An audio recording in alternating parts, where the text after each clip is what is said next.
నమస్తే అండి. ఎలా ఉన్నారు? మనం దోసలనేవి రెగ్యులర్‌గా వేసుకుంటూ ఉంటాం కదండీ! మనం ఎట్లా చేసినా గానీ ఒక్కొక్కసారి దోస పిండి తక్కువ పడుతూ ఉంటుంది. అలాంటి టైంలోనే అటు ఇటు కాకుండా ఉంటుంది కదా! అందుకని చెప్పి చిన్న చిట్కా అయితే చెప్పబోతున్నానండి. దోసలకైతే మాత్రం నేను ఒక కప్పు మినపప్పు వేసుకుంటే 3 కప్పుల బియ్యం అయితే వేస్తానండి. కొంచెం మెంతులు వేసుకుంటాను అంతే. నానబెట్టుకొని దోసల పిండి అయితే రెడీ చేసుకుంటాను.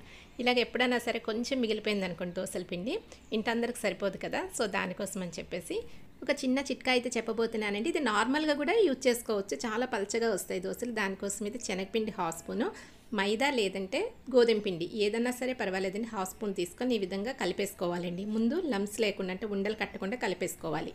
ఇది కొంచెం పల్చగానే ఈ విధంగా కలుపుకోవాలండి. తర్వాత మనం దోసల పిండి అనేది గట్టిగా రుబ్బుకుంటాం కదా! మరీ మెత్తగా కాకుండా లూజ్‌గా కలిపినప్పుడు చూసుకోవాలండి. ఇప్పుడు మనం దోసల పిండి ఏదైతే ఉందో దాన్ని మనము 2 స్పూన్లు తీసుకుంటున్నామండి. అంటే మనకి శనగపిండి, మైదా కలిపి 1 స్పూన్ తీసుకున్నాం కదా! ఇప్పుడు దోసల పిండి అనేది 2 స్పూన్లు అలా క్వాంటిటీ ఈవెన్‌గా తీసుకున్నట్టయితే మనకి దోసలనేవి పర్ఫెక్ట్‌గా వస్తాయండి. ఇలానే కాకుండా తక్కువైనప్పుడే కాకుండా నార్మల్‌గా రోజు దోసలు వేసుకుంటాం కదా! ఆ టైంలో కూడా కొంచెం ఈ విధంగా ఈ పిండి కలుపుకున్నట్టయితే మనకి హోటల్‌లోనే వేస్తారు కదండీ! పల్చగా వస్తాయి.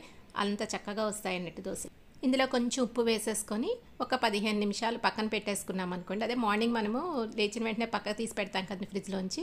అలాంటి టైంలోనే కలిపేసుకొని పక్కన పెట్టేసుకుంటే మనకి చాలా చక్కగా వస్తాయండి దోసలైతే మాత్రం. నార్మల్ టైంలో కూడా ఇది యూజ్ చేయొచ్చు. చూడండి ఇప్పుడు నేను వేసి చూపిస్తాను. చాలా బాగా వస్తాయండి. సో, మనకి ఎప్పుడైనా దోసల పిండి తక్కువ పడినప్పుడు ఈ విధంగా వేసుకున్నట్టే ఎప్పుడైనా మనకి రిలేటివ్స్ వచ్చినప్పుడు ఇలాంటి కొంచెం ఇబ్బందులు వస్తూ ఉంటాయి కదండీ! మనకి నార్మల్ క్వాంటిటీ ప్రకారం మనం వేసేస్తాము. అప్పుడు తక్కువ పడుతూ ఉంటుంది పిండి. అలాంటి టైంలోని ఈ చిట్కా ఫాలో అయినట్టయితే మనకి టెన్షన్ లేకుండా దోసలనేవి ఎంతమంది కావాలంటే అంతమంది వేసేయొచ్చు కదండీ! నచ్చిందా అండి వీడియో? నచ్చితే లైక్ చేయడం మాత్రం మర్చిపోకండి. చూసారా ఎంత చక్కగా వచ్చిందో దోస అనేది? ఇంతకన్నా పలుచగా కూడా వేసుకోవచ్చండి. పేపర్ దోస అంటారు కదా! అది అలా కూడా వేసుకోవచ్చు.